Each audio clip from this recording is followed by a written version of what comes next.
how to use mid-side EQ for mastering. So this is a tool that I really enjoy, mid-side EQ. And you can, I think I have a video, not I think, I know that I have a video about how to do mid-side EQ, how to create that with Patcher. And it's a very simple way to do it. And it's a simple thing that you can save in your Patcher presets, and you can just quickly load. But now let me give you an example, a concrete example on how I use this for instance, for mastering. So let's go here to FL Studio, and how can I do this here? And now I want to show you, let me put this aside, and actually that's not what I wanted. This one neither. Let's see if I can find the correct folder. No. Okay, this one here will serve. So if I go, for instance, to the last bit that I had, that I posted in my YouTube channel, I usually have a mix track, and as you can see, this is Agent, the name of the beat, and it sounds like this.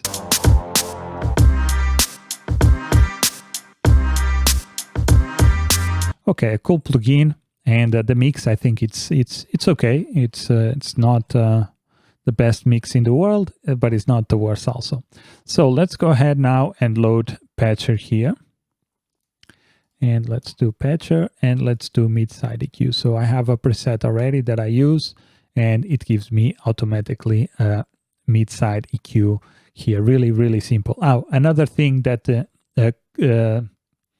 works really well for adding thumbnails to your plugins is that now you see the actual thumbnail here in Patcher. So if I load a plugin that didn't have a thumbnail, for instance, let me go here.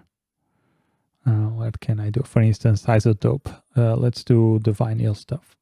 And you can see this is what it will add. Looks like a piece of a puzzle. And if you have this with a thumbnail, now you see the entire plugin, which is, I think, a little bit cooler. If you use a lot of Patcher, it will be a nice thing for you to go through all of your plugins and create thumbnails. But again, going back to this question, which is how to use mid-side EQ. So now I can bypass any mid or side parts. So let me first bypass the mid part. And this is what you listen when you just bypass the mid part and you just hear the side. You just have side component. And what I like to do in this case is I will be a little bit more aggressive in what I do here, just to show you the power of having a mid-side EQ. And what I like to do is apply a high-pass filter just to cut the lows. So let's see before.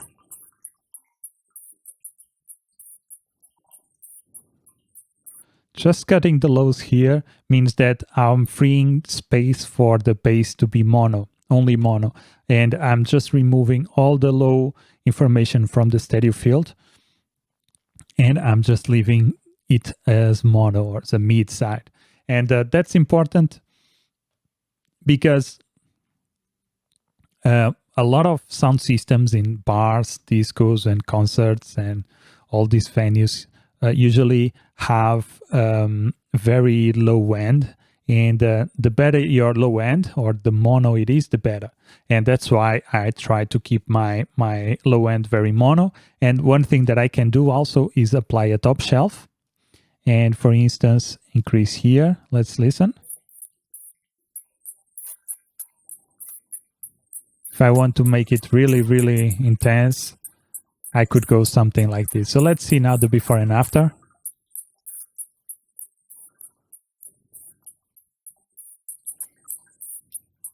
And this can give a sensation of a wider mix. And because you are increasing the stereo frequencies, it makes it gives the idea that the mix is a little bit more stereo, because you are actually increasing the volume of the stereo field. So let's see now the difference of the entire plugin.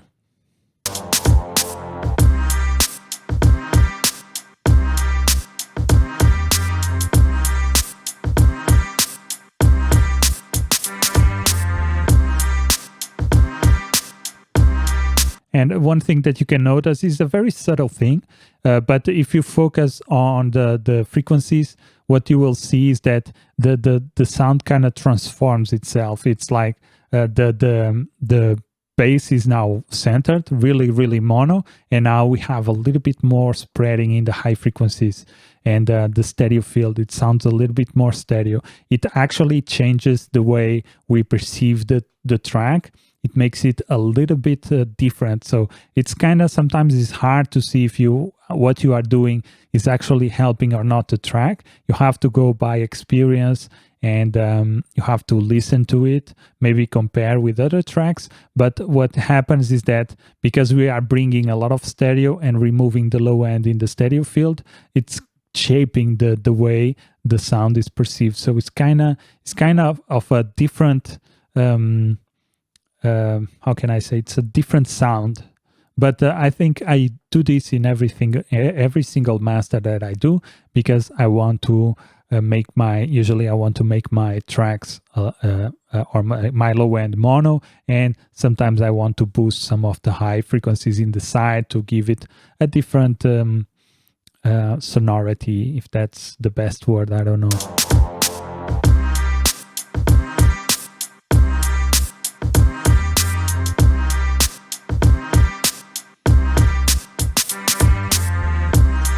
Looks like the mix opens up, and we have a little bit more width in the stereo field. And of course you can do the opposite and also remove or bypass the side the side part, and just listen to the mid, and then we can also do some EQ here to boost some of the area. So let's say that now I want to add a little bit of low end to the mono part, so let's do that.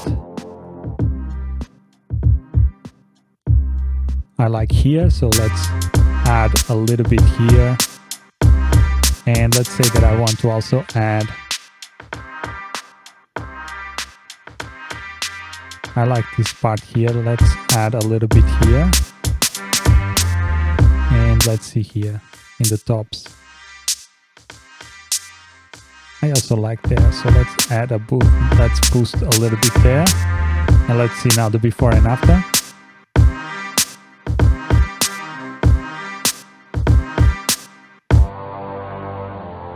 Okay, let's now bring the side also, and let's see everything before and after.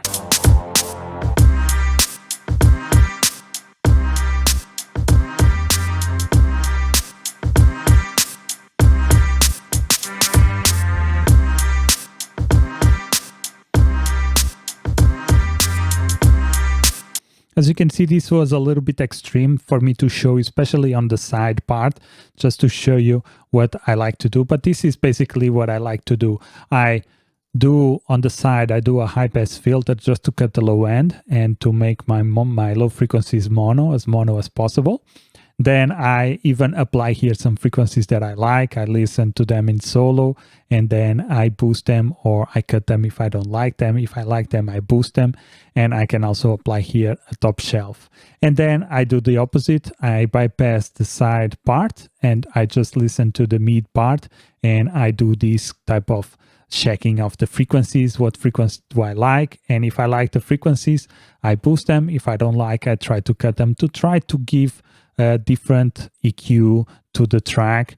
And I like to do that in the different parts, both in the stereo and in the mono. That gives me a different EQ for the different parts, which also gives a new perception of the track. And that's the thing that I like to do in this one. So I strongly recommend you start using mid-side EQ. It's a really powerful tool that we can take advantage for our mixes. And I don't use it too much when I'm doing production itself or when I'm creating a beat, but in the mastering stage I really use this a lot, and it's one of the tools that became one of the priorities in my mixing or in my mastering arsenal or flow or chain, maybe that's the best word. And I really like it because it really helps me to shape the track as I need to. And I can shape both the mid side and also the stereo side to give it a little bit more boost in the areas that need to.